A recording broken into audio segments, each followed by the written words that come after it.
The only thing we can do from here is get it going again. I mean, we're this far in. Right. Yeah. But this is the future. It is. Sadly, Of hoopty buying. We're getting into 10, 15-year-old cars that are from the 2010s, and this is what that world is like. It's not fun like a Buick Grand National. You buy one as a fixer-upper, and it's very simple and easy and fun, you know. Yeah. Some guy in a shop can rebuild the engine for you and bring it back. It's a totally different world, and it's miserable. We're too deep in it, so yeah. I've heard that many times with cars, but never in any other instance, unfortunately.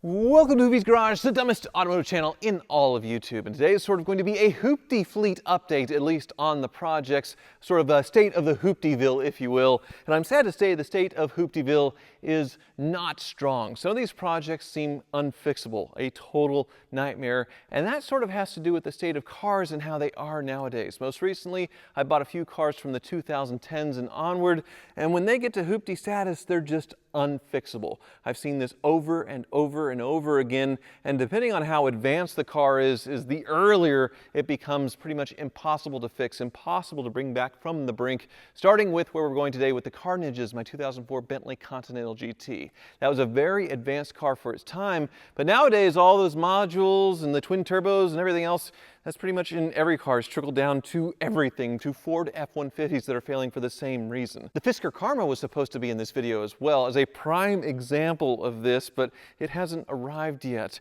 Florida's shipping right now because of all the snowbirds going from New York to Florida. That's where all the trucks are going, and they won't bring my car from Florida to Kansas. So that's an issue, but also we need to go up to the car wizards where two cars needed an engine replacement basically on arrival. That's three, I guess, for me in the last year that have needed engine replacements on purchases on cars that I thought would be totally mechanically fine, at least in the major drivetrain department, and one seems to be going better than the other. But we'll also head over to Hoovie's farm where I have a bit of modern hooptiness going on there, and things are just totally out of control. So let's get started with the car ninjas. But before we start the tour de fail, I wanted to bask in some 1940s simplicity here, and also thank ShipStation for sponsoring today's video. YouTubing has been a full-time job for me for years now, and there's a lot more to just putting a camera in your face and then editing the video and going live. There's a lot of thought, preparation, and in my case, keeping a steady supply of junky cars coming in to ruin your life. It's kind of the same with selling merch, as you have to design something you think your audience will like, then sell it,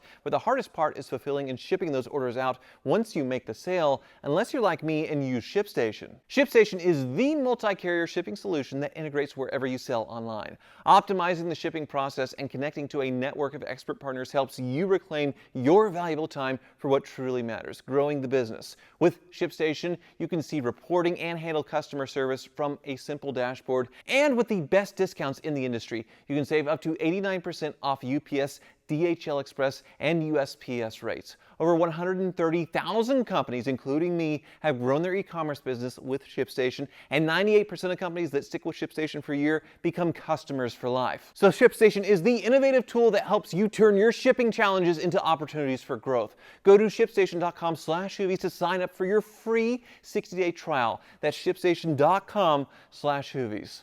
Now, let's go see the nightmares. Oh, God. Ninja! The old car truck Ferrari still running great? Yes. Well, this is culprit number one of unfixable cars, and I think the fault of these lies primarily with the dealers of Bentley and sort of keeping the keys, clutching the pearls to their parts, and are very, very proud of them. It's the same as Rolls-Royce. So we have the culprit here, Yes. an airbag module that failed, not because of an accident, it just flaked out. Inside, yeah. Somebody spilled coffee or something, I don't know. It looks fine. Clean, yeah. So no Bentley logo on this thing whatsoever. No. Volkswagen, Audi, it's a part made by them. Probably not special to Bentley, but it doesn't match up to anything else. It's different enough. So Audi, Volkswagen makes this.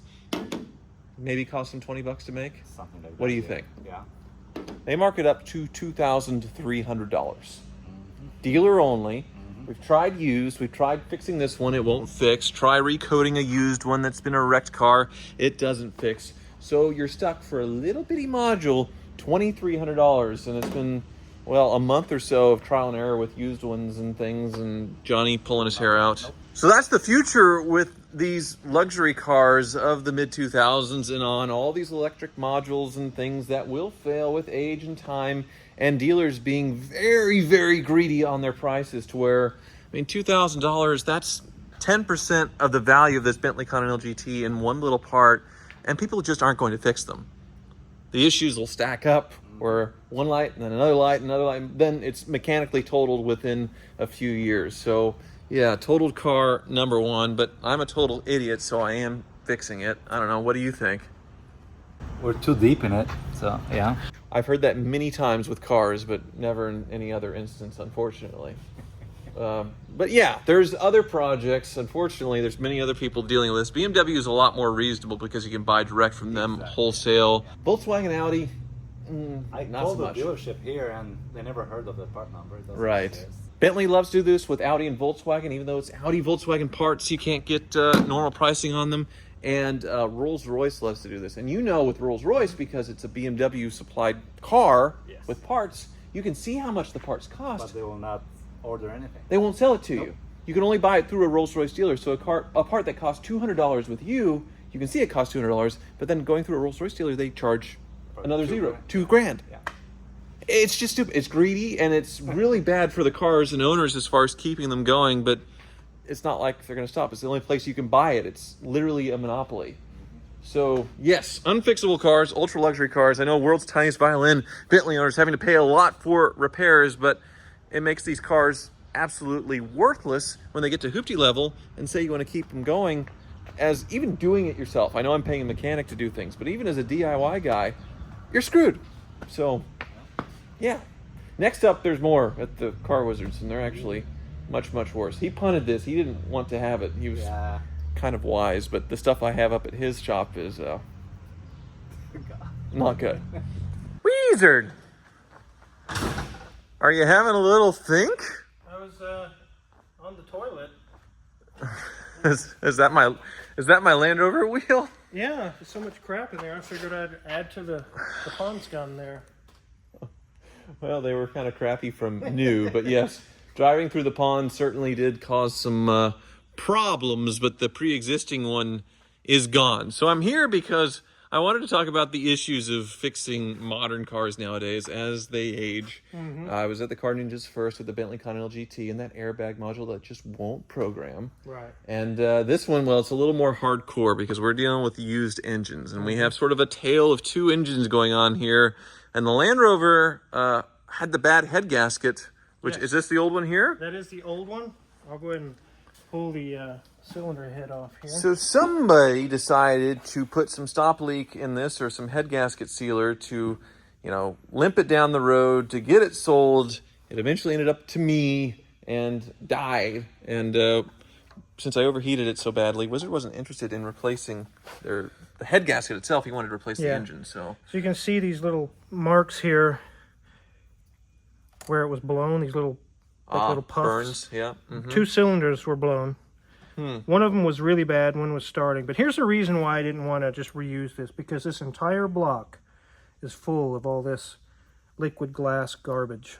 Ah, that's right. Yeah. Someone tried to seal this up, and we fixed the head gasket, put it back together, and you have overheating problems, and it's just not going to be good. So that's how the head gasket sealer works right there. Yeah. That's the coolant jacket or whatever to keep the cylinders cool.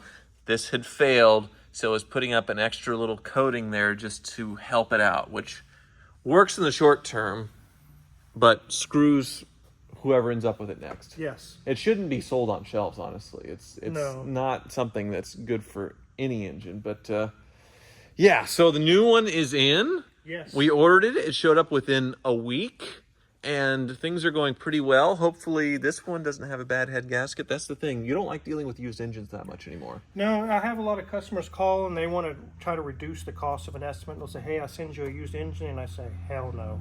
You do it for me because of our history and me dealing with the stupidity, because it's obviously on me if it's not good. But yeah, hopefully this one is okay. It did turn over, and we did inspect the cylinders. It appeared to be healthy. I think you probably got a good engine here. Okay. That wasn't the case, though, with the Ghibli. No, it wasn't. So probably got lucky here. We'll see when it turns over and starts. Taking it apart doesn't look like it was too massively horrible on this, though, No, as far as everything. This one wasn't too bad, but the Maserati was a different story. Yeah, it was here for a very long time. Now it's the Testarossa with the engine out. This is so dang cool. This is who I bought the Countach from, actually. That eccentric neurosurgeon that bought the Diablo and the Countach from. So now he's fixing his Testarossa. And wow, this is just so cool. It's huge, isn't it? Yeah, but you had to get my Maserati out of the way because the engine did finally show up after a month. And no bueno, huh? Yeah, we tried to turn it over by hand with a socket and a ratchet, and it was seized, I mean solid. So we got a borescope camera down in the cylinders, and it's like Wolverine just tore the cylinders to pieces. Now, to give the yard some credit that sent it to me, they said it was an accident, that they accidentally sent me a core engine after I waited for a month. But now they've picked up the core engine, it's gone, and they have $5,000 of my money and no replacement engine here going on 2 months. Well, it's about $4,000, I think, with shipping. Somewhere $4,000 to $5,000. And you can see, to do the Maserati engine replacement, it's a lot more involved. Tons more involved. So as the time goes by, we hope Danielson remembers how all this goes together. There's the all-wheel drive transmission and such. But this one also a really bad head gasket failure. Yeah, and Danielson actually got a straight edge across. This is called an open deck design. Each of these little cylinders here, they're actually warped. So the block is shot. This is totally an unusable engine. Completely toast. Yes. So this is just on rollers right now to get it back out of the way until hopefully I get a good engine to put in. So really, I think this is accurate. It's about a coin flip, right? You think? Yeah, and this is kind of where I came from. I've had a couple of customers in the past where there was an incident where we went through 4 engines to get a good one. And the customer was like, I should have never even bothered with this. Right. And I've learned from those experiences, I just don't do used engines anymore. It's such a coin flip. I mean, you're understanding. You know this is part of the deal, but a lot of the public isn't. And this isn't my daily drive or something I'm counting on for transportation or whatever. Most people have that one car, Yeah. and it needs to be fixed. Like, this is a thing where it has the issue, you dump it, which is what happened to this car, and it cycled through a bunch of dealers who played past the turd, and I felt like being the guy that stopped passing the turd. Either it was going to go to the junkyard, or I was going to fix it, and I made, obviously, the wrong choice. Yeah. The only thing we can do from here is get it going again. I mean, we're this far in. Right. Yeah. But this is the future. It is. Sadly, Of hoopty buying. We're getting into 10, 15-year-old cars that are from the 2010s, and this is what that world is like. It's not fun like a Buick Grand National. You buy one as a fixer-upper, and it's very simple and easy and fun. You know, Yeah. some guy in a shop can rebuild the engine for you and bring it back. It's a totally different world, and it's miserable. There's a lot of dads that say have a father-son project. We'll fix up an old Grand National 68 Corvette or something. You wouldn't want to do that. No. With today's cars. So that, as far as a car enthusiast, car hobby thing, is dead unless you keep buying old stuff like this, which we noticed that the T-tops on this one were actually starting to rust around the brackets and things. So I had it up to the Car Wizards. The seals, I had left it off all winter long, and the seals were old. And when I put the T-tops back on, they didn't seal at all. Like, it was wind noise. It was terrible. So looks like the rust was a little worse than I thought, though, huh? Yeah, we got some rust converter on it. Grimes is doing it. Just got some seam sealer and sealed up so water doesn't get underneath those. This isn't something that anybody's ever going to see, so I didn't really care about making it concours because there's seals over it, obviously. So just getting it stopped and sanded down and converted, and then this painted black, and you'd never know. No, So. and there's sheet metal panels that go over all this. It kind of hides all that. Right. So it's not like structurally compromised or any of that kind of stuff. So. And this here, what we're doing here, is also one of those things I will only do for you. Oh, so if people start sending their cars to you for rust repair, We're not a body shop. yeah. So that's how things are going with all the cars, and then same goes for houses and buildings and things. It's not fun. No, it's not fun right now. So let's go back to the farm. Well, as you can see, it is heavy equipment day on the farm. Dump truck just showed up to dump some nice topsoil. Big old excavator there to cover up, move around all these big rocks and make this look a lot smoother now that it's all dried out, all that pond and nasty dirt there. But the cool part is over here with the pond where they're stacking up rocks around the new berm eventually all that field behind me is going to be developed, so we kind of want to get ahead of it, get trees planted, get berms up to where it still seems like a private oasis. And speaking of oasis, this double stacked limestone brick here is going to be our beach. Rather than deal with more grass, sod being so expensive as it is, it made sense to basically line this sort of like a flower bed and then fill it in with sand and give us a little bit of a beach by the pond. So none of this is hoopty, it's just expensive. The hoopty part is that thing floating in the middle of the pond, which was my new fountain, supposed to shoot up 10 or 15 feet in the air. Did a lot of work wiring it all up. You can see the lights going around, coming to the hammock there. Basically to get a wire down this windmill to lead out to the fountain, plugged it in with my whole family in front of me, the kids watching. It was like Clark Griswold family Christmas. Nothing happened.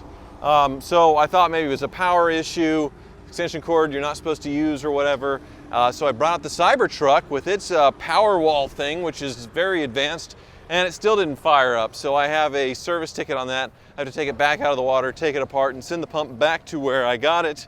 No fountain as of now. Another small catastrophe with this new building, the water was draining wrong and directly into the condo, which we're actually living in right now as they finish up the house. And all of our furniture was in that little one-car garage, and about an inch of water came in and drenched the furniture inside of there, but that's all been fixed with some drainage now. Some gutters will permanently solve the issue. But the cool part is happening inside of Hoovie's Garage 3.0. So if you take a look, if you looky here, BenPack has been here and they brought me some lifts. So I am going to move my existing lift from the hangar here into the back wall of the garage, but we needed more. The Car Wizard is threatening to retire here in the next 5 years. I need to get more hands-on myself. So 2 work lift, 2 posts on either side of this beam here, which is being wired up right now, all the electrical. And then the display lifts will be on the back wall.